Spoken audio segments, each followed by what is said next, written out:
Tuhan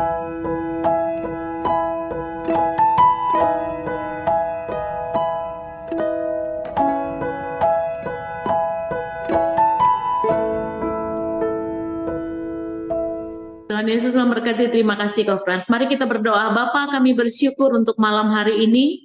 Terima kasih untuk kesempatan yang baik, hadirat-Mu yang luar biasa yang kami rasakan hari ini Tuhan. Kami mau hari ini Tuhan berbicara dalam kehidupan kami. Kami mau lebih dan lebih lagi pengalaman-pengalaman di waktu yang lalu Tuhan. Perjalanan bersama dengan Engkau semakin dikuatkan, semakin dinyatakan lewat pernyataan-pernyataan firman-Mu yang akan kami dengar hari ini. Hamba berdoa untuk semua teman-teman yang sudah join hari ini Bapak. Kami percaya tidak ada gangguan apapun jalannya ibadah kami, sebab kami percaya bahwa ketika Tuhan ada di tengah-tengah kami, maka tidak ada satu kuasa pun yang dapat membatalkan acara kami malam hari ini. Terima kasih Bapak, kami bersyukur malam hari ini dan kami siap untuk mendengar firman-Mu. Haleluya, amin. Shalom saudaraku yang dikasihi Tuhan. Kalau saudara sekarang jam berapa ya? Di Jawa tuh jam 2. Saya sekarang di Papua 5 menit lagi jam 10. 5 menit lagi jam 10. Dan saya bersyukur tadi saya sempat lihat ada juga Ibu Triyanti di Papua. Halo Ibu, sama-sama dari Papua kita ya, tapi saya dari Nabire. Nah, saudara, malam hari ini saya percaya beberapa saudara sudah pernah bertemu langsung, ataupun ini ada beberapa teman yang sama-sama dari Bali juga ya. Sudah adalah, kayaknya saya tidak perlu memperkenalkan diri ya. Tadi sudah Pak Frans tadi sudah memperkenalkan sedikit. Nama saya Shirley dan ini untuk kedua kalinya saya isi Som PD Victory. Nah, hari ini saya akan memberi judul renungan saya tentang Ebenezer. Nah, saudaraku yang dikasihi Tuhan, Ebenezer adalah satu tempat di mana 2 kali bangsa Israel mengalami kekalahan. So bayangin nggak, tempat yang sama, tapi 2 kali bangsa Israel mengalami kekalahan. Yang pertama itu anak-anaknya Imam Eli, mereka tewas mati dalam pertempuran di Ebenezer itu. Dan yang kedua pertempuran yang kedua, musuhnya sama saudara. Mereka bertempur dan yang kedua tabut perjanjian itu dibawa dan dipindahkan dari Israel ke Filistin. Jadi saudaraku yang dikasihi Tuhan, Ebenezer itu benar-benar kartu mati. Saya percaya bahwa saudara yang dikasihi Tuhan sedang mengalami banyak hal yang menjadi kartu mati dalam kehidupan kita. Nah, Ebenezer ini tempat yang sama, tetapi 2 kali bangsa Israel mengalami kekalahan yang fatal. Saya ulangi, yang pertama anaknya Imam Eli, mereka mati terbunuh melawan musuh yang sama juga, yaitu orang Filistin. Dan yang kedua, tabut perjanjian pun dibawa ke Filistin di tempat yang sama ini. Nah, saudaraku yang dikasihi Tuhan, saya percaya kalau bicara kartu mati, semua kita pasti punya kartu mati. Nah, saya mau bilang buat saudara bahwa tahun 95 sampai tahun 2000, saya ada di Nabire. Nah, itu untuk pertama kali saya ada di Nabire itu pada tahun 95 sampai tahun 2000. Pada waktu tahun 2000, saya dan suami mengambil keputusan untuk kami pergi, tinggalkan Nabire.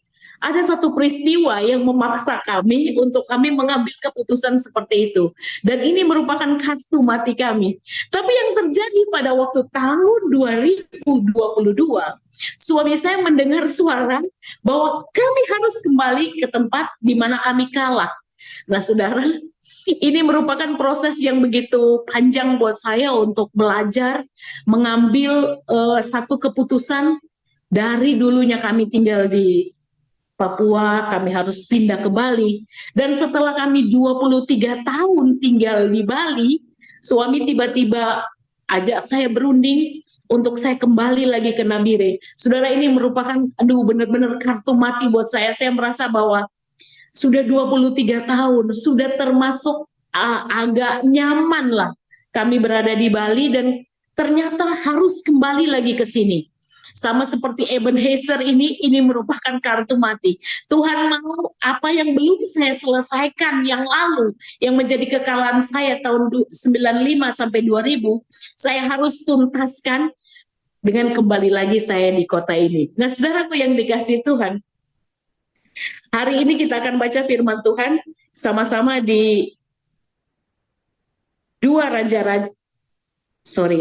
kita baca firman Tuhan di 2 Samuel 7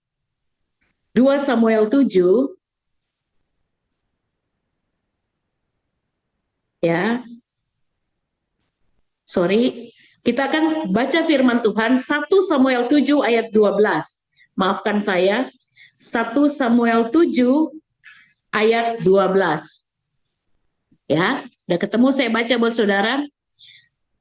Kemudian Samuel mengambil sebuah batu dan mendirikannya antara Mispa dan Yesana. Ia menamainya Ebenezer. Katanya, sampai di sini Tuhan menolong kita. Nah, saudara, sampai di sini Tuhan menolong kita. Ebenezer memiliki arti sampai di sini Tuhan menolong kita. Nah, sekarang pertanyaannya, besok gimana? Kalau orang Bali bilang, terus besok kengken.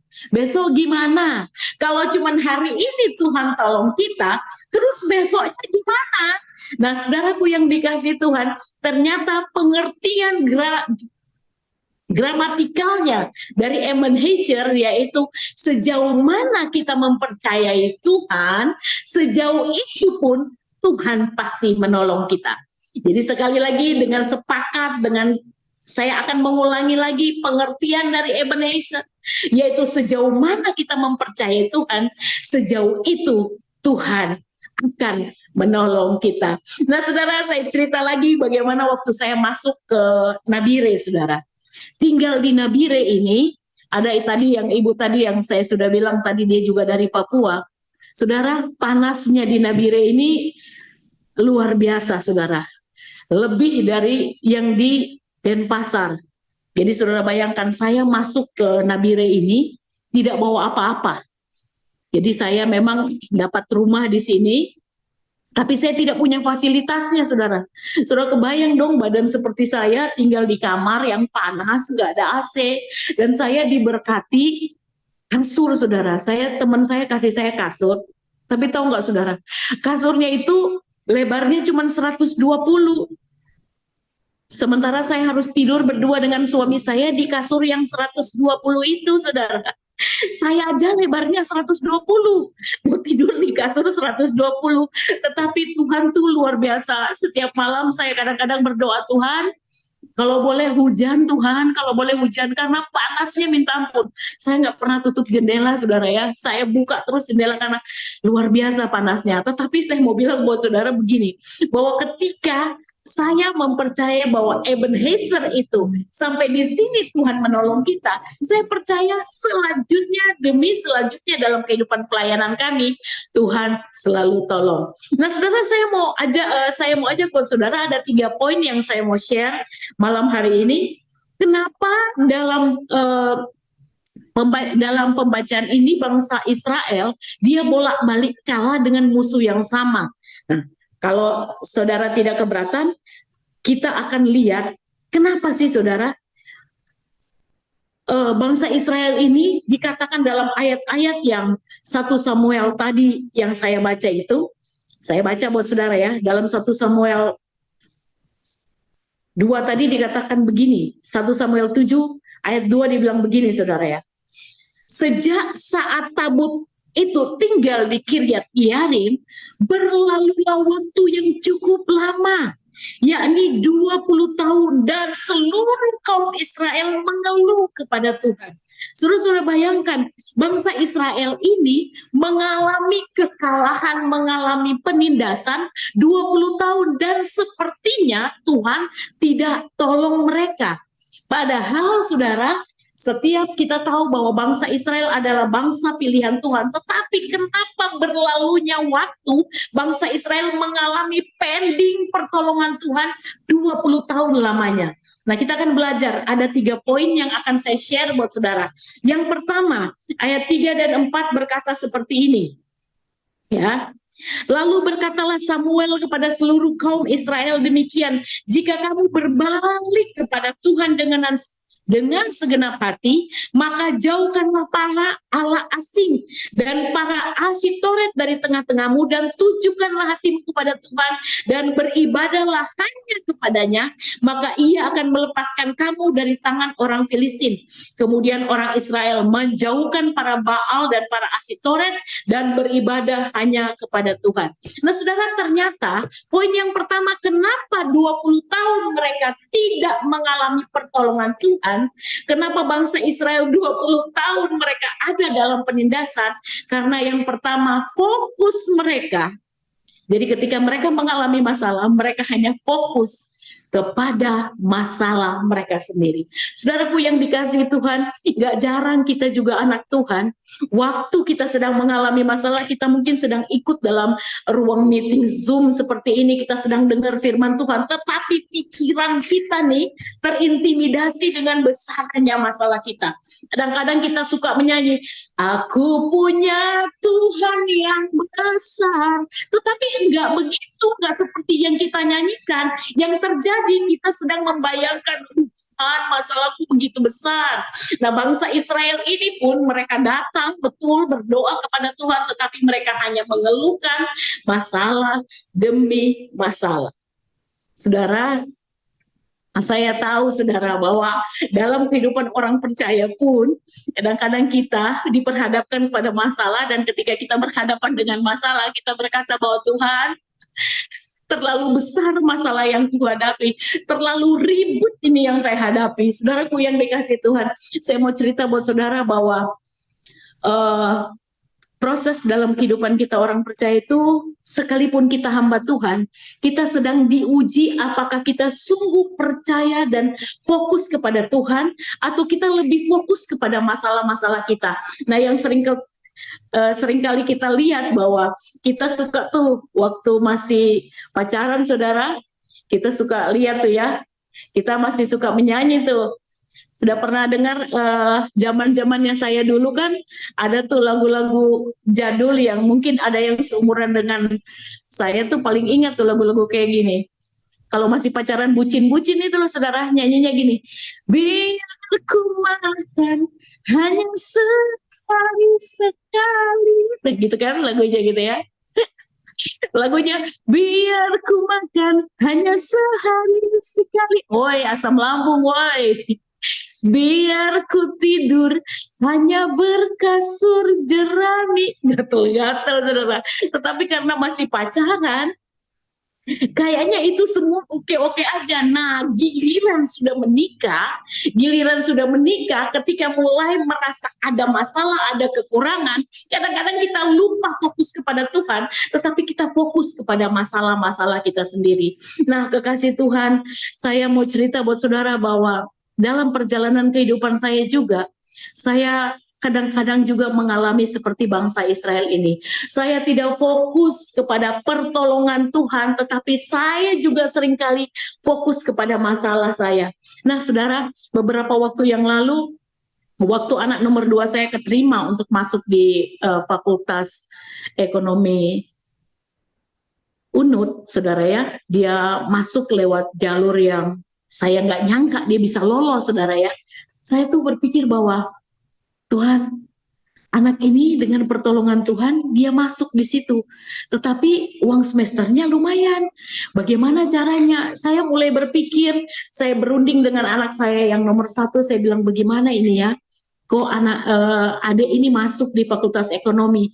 Dan saya mulai berunding, kita berunding dengan anak saya yang nomor 1 dan anak saya yang nomor 3, yang dia juga sedang kuliah. Saya bilang begini sama dia, C, boleh nggak kamu mengalah dulu ya, kamu karena uang sekolahnya adik ini mahal, mami sama papi kan lagi berjuang di Nabire, masih baru pindah, kita belum bisa memastikan penghasilan papi itu berapa di sini. Boleh nggak kamu ngalah untuk nggak sekolah dulu gitu. Anak saya yang nomor 3 ini yang sedang kuliah juga, dia bilang ini, ya nggak apa-apa Damah, nggak apa-apa Cici ngalah. Tapi ternyata saudara, waktu dia bilang nggak apa-apa itu, saya pikir oke gitu. Nah saya masih dinabiri ceritanya saudara.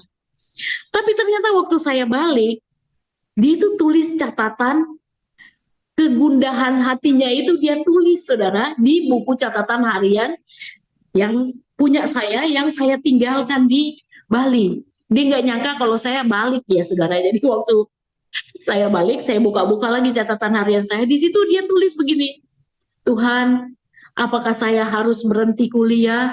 Sementara waktu pandemi mestinya saya kuliah, tapi karena tidak ada dana dari orang tua masa pandemi, saya 2 tahun harus libur. Kenapa saya harus berhenti kuliah di saat saya lagi semangat-semangat kuliah? Waktu saya lihat catatan itu, saya seperti ditemplak Tuhan. Kamu suka berkata bahwa Tuhan pasti mencukupkan, Tuhan itu dahsyat, Tuhan itu hebat. Kenapa kamu ragukan pertolongan Tuhan? Waktu saya lihat catatannya itu, saya sempat menangis, saudara.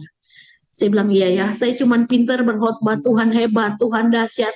Tetapi pada prakteknya ternyata zong, saudara. Ternyata saya sama seperti bangsa Israel. Doa saya kepada Tuhan, isinya bukan memuji kehebatan Tuhan. Bukan berkata Tuhan hebat, aku percaya Tuhan dahsyat. Tapi doa saya hanya doa berisi tentang keluhan dan keluhan. Mengapa, dan mengapa. Nah saudaraku yang dikasih Tuhan, dahsyatnya Tuhan, saya mau cerita buat saudara. Hari itu juga, waktu itu saya pas lagi di Denpasar, setelah saya baca catatan harian yang anak saya tulis, beberapa hari kemudian saya diajak makan sama teman, karena saya lagi ulang tahun, saya diajak makan sama teman, saudara. Nah saudara tahu apa? Waktu kami bertemu, teman saya bilang, Sher, bantu saya dong, saya lagi butuh konten kreator untuk usaha saya. Nah saya tuh cuman ceplos saja ngomong, anak saya aja. Tuh anak saya itu yang kuliah di IDB itu dia memang pintar bikin konten-konten gitu. Saya bilang, anak saya aja. Nah saudara, singkat cerita saya bilang sama anak saya, mau nggak kamu bantu usaha temannya mami ini? Oh mau mam. Waktu saya ketemukan saudara, teman saya tanya begini, kamu mau digaji berapa? Bantu, kuliah sambil bantu. Anak saya bilang gini, Om nggak usah pikirin bayar gaji saya cuma mau pengalaman saya aja ini, biar saya punya pengalaman bikin konten-konten ini biar bisa masuk di portfolio saya, katanya anak saya gitu. Saudara, tapi apa enggak? Saudara terpikir nggak, teman saya ini saya nggak pernah curhat, nggak pernah cerita keberadaan, kegalauan saya nggak pernah cerita. Tapi tahu nggak teman saya itu langsung bilang gini, Om bisa tahu nggak, kamu punya uang semester berapa? Terus dia jawab, 7,5 juta Om. Boleh nggak Om tahu? 7,5 juta itu bisa dibayar langsung atau? Terus anak saya bilang, bisa dicicil Om. Terus katanya tahu nggak saudara, mujizat yang luar biasa keluar dari mulutnya. Teman saya itu dia bilang begini, ya udah kalau gitu biar Om yang cicil biaya kuliahmu. Saudara, kenapa kita seringkali dalam hidup kita terlalu berfokus kepada besarnya masalah kita.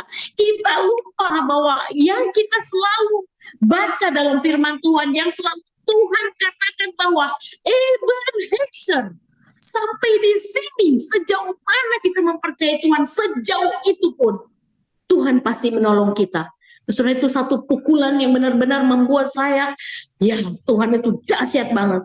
Saya bilang, terima kasih Tuhan. Nah saudara, nggak sampai di situ pertolongan Tuhan. Tidak sampai di situ. Saudara tahu anak saya sekolah desain, tapi dia nggak punya laptop. Nah satu ketika Tuhan gerakkan hati seorang teman. Waktu ketemu anak saya, dia tanya, kamu punya laptop nggak? Nggak punya. Terus selama ini kamu ngedit pakai apa? Kamu kerja pakai apa? Dia bilang pakai HP. Saudara, sekali lagi saya percaya itu pertolongan Tuhan. Saya percaya itu Tuhan gerakan teman saya itu. Dan saudara tahu hal yang luar biasa, anak saya dipinjemin selama 1 tahun lebih. Dia boleh pakai laptop yang mahal, harganya 50 juta, saya sudah lihat harganya. Dan saya bilang gini, kalau bukan Tuhan saudara, Yang pertama ini, kenapa bangsa Israel, kenapa saya dan saudara tidak pernah mengalami Ebenezer dalam hidup kita? Karena yang pertama kita lupa, kita cuma fokus kepada masalah kita cuma fokus kepada beratnya pencobaan, beratnya ujian yang Tuhan izinkan terjadi. Saudara, kalau kita lihat betapa beratnya yang dialami oleh Ibu Gembala kita, sebenarnya itu sudah satu khotbah yang berjalan, saudara ya. Kita bisa lihat bagaimana Bu Eli, tantangannya begitu berat. Masalah yang dihadapi itu sepertinya belum ada ending-endingnya, saudara, sampai hari ini. Tetapi mari kita lihat Tuhan pakai Bu Eli untuk menjadi gembala kita itu. Secara contoh yang jelas kita bisa lihat bahwa di tengah-tengah masalah pun dia masih tetap tidak fokus kepada masalahnya. Tetapi dia berjalan berkeliling untuk menyampaikan kabar baik. Nah, yang pertama, saudara, malam hari ini kita belajar bahwa bangsa Israel itu tidak fokus. Kenapa mereka tidak mengalami pertolongan Tuhan? Karena mereka tidak fokus kepada Tuhan, tetapi mereka fokus kepada masalah mereka sendiri.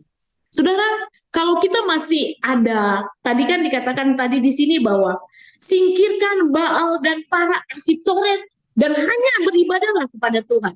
Kadang-kadang kita, kalau kita masih punya plan B, saudara, kayak tadi saya sama anak saya itu sebenarnya kita nggak sungguh-sungguh beriman sama Tuhan kalau kita masih punya plan B. Plan B-nya kita begini, ya udah, kalau memang adik mau kuliah, plan B-nya kamu istirahat. Itu plan B. Nah, orang percaya anak Tuhan yang mengandalkan Tuhan gak boleh ada plan B. Selagi kita ada plan B berarti kita tidak beriman sepenuhnya kepada Tuhan. Amin, saudara. Selagi kita masih punya plan B berarti kita nggak beriman kepada Tuhan. Saudara, kadang-kadang kita suka punya iman yang sungguh-sungguh ketika kita dalam keadaan yang memang tidak berdaya. Di saatku tak berdaya. Nah, kalau ada orang-orang percaya kadang-kadang suka plesetkan lagu ini kok, Frans. Mereka bilang gini, di saatku tak berdaya. Ya memang gitu, kadang-kadang ketika dalam keadaan kepepet gak punya dana, baru itu kita benar-benar beriman kepada Tuhan. Sudah bayangkan kalau orang miskin itu, saudara, batu aja, sekali batu udah keluar darah karena nggak punya uang. Dia cuma bilang, aku percaya Tuhan sanggup sembuhkan, aku percaya. Tapi kalau orang kaya, saudara, batuk dikit aja, saudara, langsung check up ke Singapura, langsung berangkat ke Pineng, langsung berobat. Kenapa?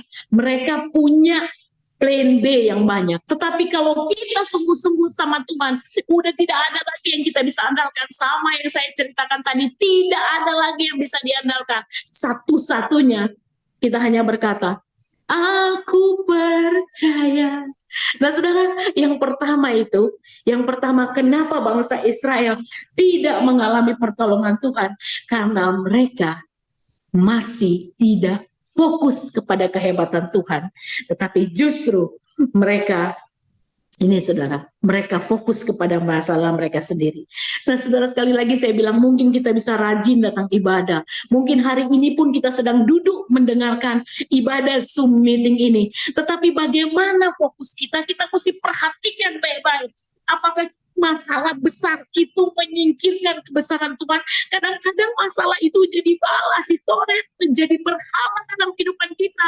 Kadang-kadang kita merasa begini, aduh udah dah, gak mau ibadah lagi, Zoom dah, males, kayaknya Tuhan gak selesaikan masalah kita. Nah, sekarang firman Tuhan bilang, singkirkan Baal Asitoret.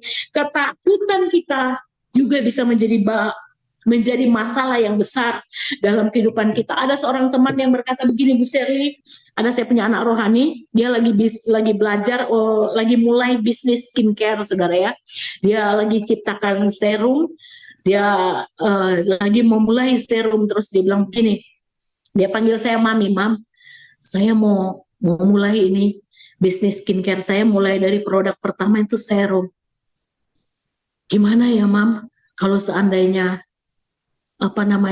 bisnis saya ini gak bisa booming? Saya bilang, justru kalau orang percaya dan fokus kepada Tuhan, jangan pernah berpikir bisnisnya bangkrut, tapi berpikir bahwa bagaimana kalau bisnis ini booming. Nah, saudara, kadang-kadang kita suka terbalik. Kalau kita anak Tuhan, mengaku kita percaya kepada Tuhan, tetapi ujung-ujungnya kita lebih mengimani ketakutan. Kita lebih beriman ketakutan, bagaimana ya kalau saya mau jualan ini, kalau bangkrut gimana. Justru saya bilang sama dia, benar-benar terbalik pikirannya. Coba memikirkan gimana kalau usaha ini booming. Nah, benar saudara. 3 bulan kemudian setelah dia mulai bisnis itu mulai, dia bilang benar yang Mami bilang. Ternyata saya kewalahan. Serum saya ini banyak dicari orang dan pabriknya telat mengirimkan. Nah, saudaraku yang dikasih Tuhan, kalau kita benar-benar fokus kepada Tuhan, poin yang pertama yang harus kita ingat betul bahwa Tuhan kita yang kita sembah adalah Tuhan yang lebih besar dari masalah-masalah yang Tuhan izinkan terjadi. Amin, saudara. Nah, yang kedua, saudaraku yang dikasih Tuhan, kalaupun dalam kehidupan kita diizinkan Tuhan mengalami masalah yang dokter pun sudah bilang bahwa kita ini saudara ya, sudah stadium akhir sakit kita. Saya pernah ketemu dengan teman yang dia bilang begini, dia di Manado, dia bilang begini, Kak, saya punya penyakit ini, dokter bilang kankernya sudah stadium akhir. Terus saya bilang begini sama dia, ini pas masa pandemi. Ingat yo, penyakit kita itu cuma bisa didiagnosa sama dokter. Tapi kita punya dokter dari segala dokter. Dia itu Tuhan yang ajaib. Jadi dokter itu dia cuma sebut penyakit kita, itu cuma nama. Jadi misalnya gagal ginjal, itu cuma nama. Kanker payudara, itu cuma nama. Tapi kita punya Tuhan yang nama di atas segala nama. Jadi yang pertama ini kita harus belajar bahwa kalau kita pun sendiri sedang mengalami masalah, kita sedang sakit, kita harus berkatakan bahwa, hei, sakit apapun namamu, kamu cuma nama. Tapi saya punya Tuhan yang nama di atas segala nama. Tidak ada masalah yang tidak dapat diselesaikan bersama dengan Tuhan. Nah, yang kedua, saudaraku yang dikasih Tuhan, kita akan lihat poin yang kedua. Ayat 5 dan 9, masih dalam pembacaan yang sama, 1 Samuel 7, ayat 5 dan yang 9. Lalu berkatalah Samuel, kumpulkanlah segenap orang Israel ke Mispa, maka aku akan berdoa untuk kamu kepada Tuhan. Setelah berkumpul di Mispa, mereka menimba air dan mencurahkannya di hadapan Tuhan.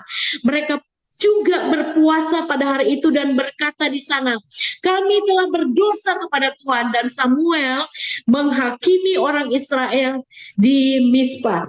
Yang kedua, ayat 5 dan 9 dikatakan bahwa Tuhan itu, saudara, tadi sampai 7 saya baca, ketika didengar orang Filistin bahwa orang Israel telah berkumpul di Mispa, majulah raja-raja kota Filistin mendatangi orang Israel.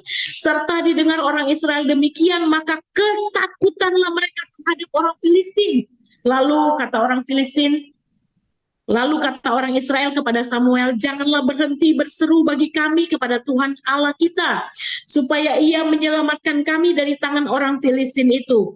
Sesudah itu Samuel mengambil seekor anak domba yang menyusu, lalu mempersembahkan seluruhnya kepada Tuhan sebagai korban bakaran. Dan ketika Samuel berseru kepada Tuhan bagi orang Israel, maka Tuhan menjawab dia. Yang kedua di sini, saudaraku yang dikasih Tuhan, masih ada pertolongan dari Tuhan. Masih banyak cara Tuhan bisa lakukan dalam kehidupan kita. Nah, sekarang saya mau bilang buat saudara, kalau masih ada pertolongan Tuhan, di poin yang kedua ini, saya mau katakan buat saudara, yang sekarang ini, mari kita kenali kartu mati kita. Apa kartu mati kita? Dan saudara, saya mau bilang bahwa waktu saya di Nabire, saya gagal di tahun 95 sampai tahun 2000 di sini. Kartu mati saya adalah saya tidak punya kesabaran. Saya tidak punya hati yang punya tekad untuk berjuang bagi Tuhan di sini. Dan saya adalah orang yang mudah menyerah. Tahun 95 sampai 2000 kartu mati saya adalah saya gampang putus asa. Nah, saudara, saya tidak tahu kartu mati saudara apa. Apa yang menjadi masalah yang Tuhan izinkan terjadi dalam kehidupan saudara? Apakah rumah tangga saudara cekcok terus, rame terus karena mungkin di antara saudara ada yang saudara pikir bahwa semua itu cekcok itu karena kesalahan pasangan kita?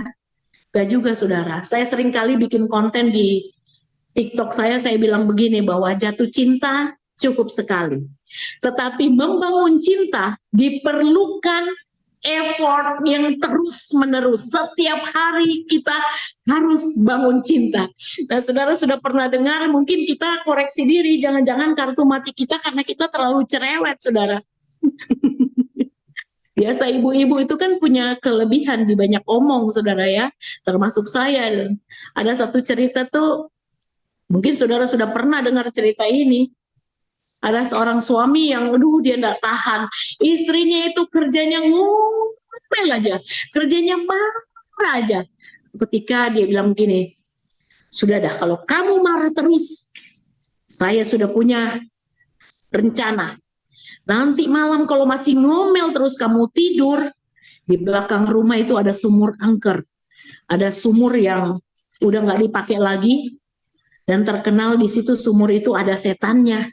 Saya mau buang istri saya di sumur. Saudara, tahu nggak saudara, waktu istrinya tidur, rupanya sore itu istrinya masih ceramah, cerewet lagi.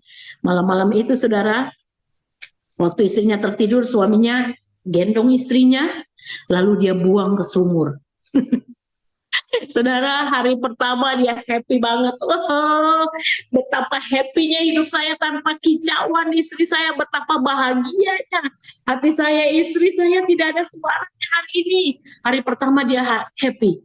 Hari kedua, dia mulai merasa, kok ada yang kurang ya di rumah ini. Nggak ada yang berkicau lagi, saudara ya. Jadi hari kedua dia mulai resah dan gelisah, saudara. Hari ketiga, dia tambah kesepian. Aduh, saya mulai menyesal kenapa saya buang istri saya ke sumur. Dia mulai merasa menyesal dan dia akhirnya, saudara, pagi-pagi hari ketiga dia sudah pergi ke sumur.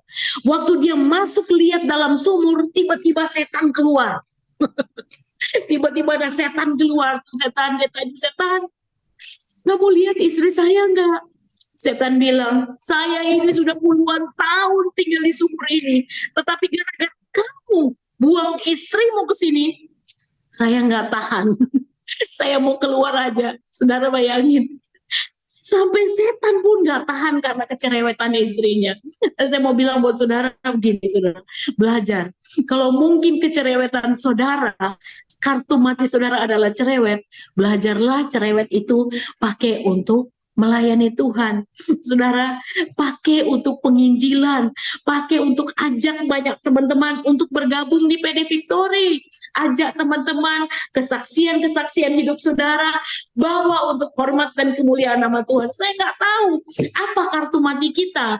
Ada kalanya ada suami yang selingkuh, ada suami yang pergi, bukan melulu karena memang selingkuh itu berdosa, tetapi bisa juga, saudara, maafkan kata, saudara ya, karena kita ini kebanyakan perempuan di sini, mungkin aja saudara ada di antara kita istri yang tidak merawat diri. Maaf ya, saya sering lihat ada istri itu, ya ampun, mungkin karena sudah terlalu lama, saudara. Maaf ya, ada conference di sini pakai baju nggak karu-karuan, tali BH sampai molor-molor. Ya ampun, saudara, kadang-kadang hal-hal begitu itu kita belajar untuk lihat keberadaan diri kita sendiri. Jangan sampai kartu mati yang kita tahu sendiri kita punya kartu mati, tetapi kita berusaha jadi berkata bahwa kita ini korban, ya, playing victim, saudara ya. Nah, yang kedua di sini, kalau kita memang tahu bahwa kartu mati kita itu ini, kita mesti jujur di hadapan Tuhan. Kita datang di hadapan Tuhan dan kita harus berkata bahwa Tuhan, ini kartu mati saya, ini kelemahan saya. Sebutkan kelemahan saudara, jangan sok-sok pakai emotikon di hadapan Tuhan, saudara ya.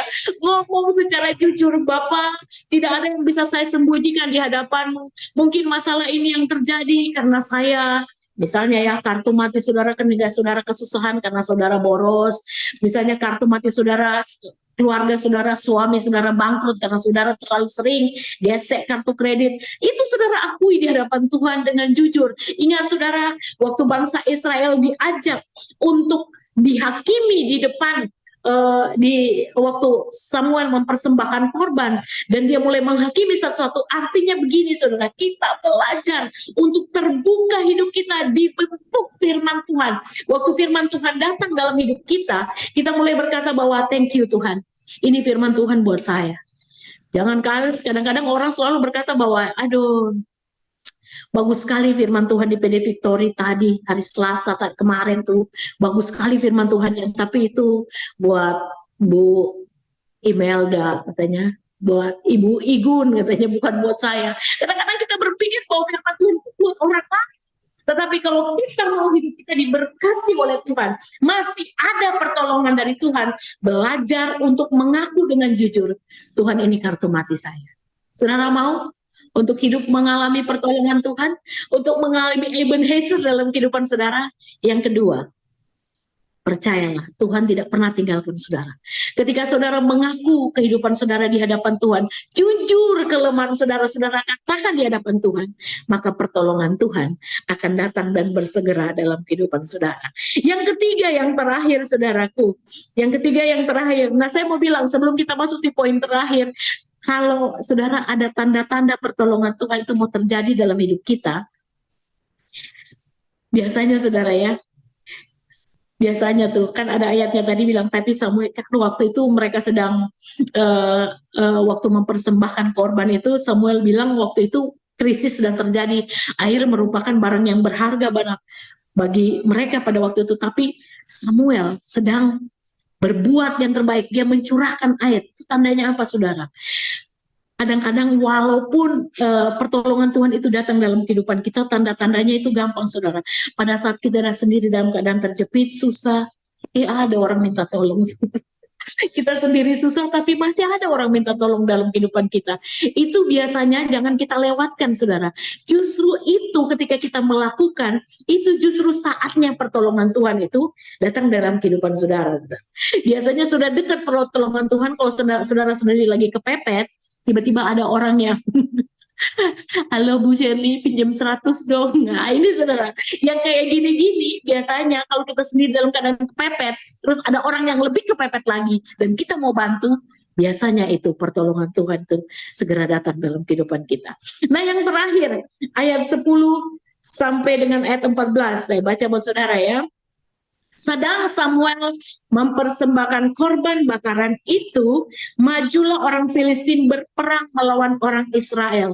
Tetapi pada hari itu Tuhan mengguntur dengan bunyi yang hebat ke atas orang Filistin dan mengacaukan mereka sehingga mereka terpukul kalah oleh orang Israel.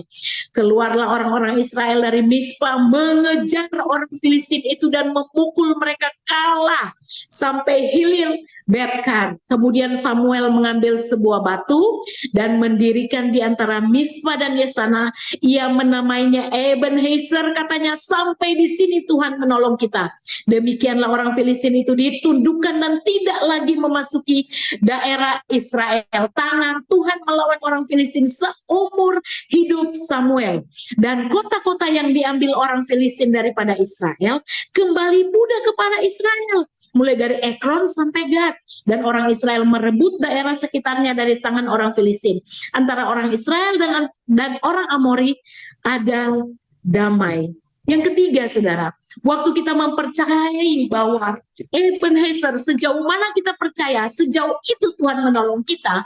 Yang terjadi yang ketiga adalah kemenangan gilang gemilang. Saudara percaya bahwa apa yang selalu Ibu Eli sampaikan setiap kita kebaktian dengan Ibu Gembala kita, dia selalu bilang ada kuasa yang luar biasa waktu kita menantikan pertolongan Tuhan. Selalu ada kemenangan gilang gemilang, selalu ada pertolongan yang di luar apa yang tidak pernah dilihat mata, didengar telinga, timbul dari dasar hati, sungguh Tuhan sediakan dalam kehidupan saya dan saudara. Saudaraku yang dikasih Tuhan, kesaksian yang dahsyat yang Tuhan buat dalam kehidupan saya dan keluarga. Hari-hari ini saya terus percaya bahwa kalau Tuhan memulai sesuatu yang baik dalam kehidupan kami, bahwa Tuhan tidak pernah bekerja setengah-setengah. Apa yang Tuhan pernah janjikan pasti Tuhan genapi. Dan ini yang kita baca dalam ayat-ayat tadi, bangsa Israel itu mengejar musuh. Jadi dahsyat banget saudara.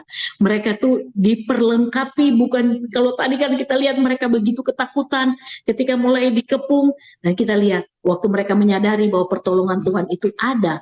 Dan bersama dengan mereka kejar musuh sampai musuhnya tunggang langgang. Dan kemenangan yang Tuhan berikan pun adalah kemenangan yang gilang gemilang. Saudaraku yang dikasih Tuhan, sampai di sini saya mau berkata dalam kehidupan saudara, ada berapa banyak masalah yang sedang saudara hadapi hari-hari ini? Apakah saudara sama seperti bangsa Israel yang mau terpuruk, tapi saudara justru datang kepada Tuhan dan saudara mau mengejar kembali, saudara bertindak dengan aktif, saudara mau berkata bahwa tidak ada perkara yang tidak dapat diselesaikan ketika kita berjalan bersama dengan Tuhan. Saudara, hari-hari ini pun saya sedang berjuang. Saudara percaya bahwa 23 tahun tinggal di Bali itu memang saya bukan tinggal di Bali terus mewah-mewah, enggak memang saudara. Tetapi saya tuh bersyukur banget bahwa saya diberkati Tuhan. Ya itu seperti yang saudara banyak tahu bahwa pas-pasan gitu ya. Tetapi ketika kami harus memulai lagi di kota ini, di Nabire ini, benar-benar kami mulai dari nol saudara. Tetapi kami bisa melihat betapa pertolongan demi pertolongan Tuhan. Saudara bayangkan saudara, pas kami tinggal baru pindah di sini saudara, saya nggak menyangka kalau kami dipinjemin ruko. Saya diberkati dipinjemin tempat yang kami nggak usah bayar, pakai aja, gratis saudara. Dan kami benar-benar bingung saudara, gimana caranya kamu pergi satu tempat ke tempat lain, kami nggak punya kendaraan.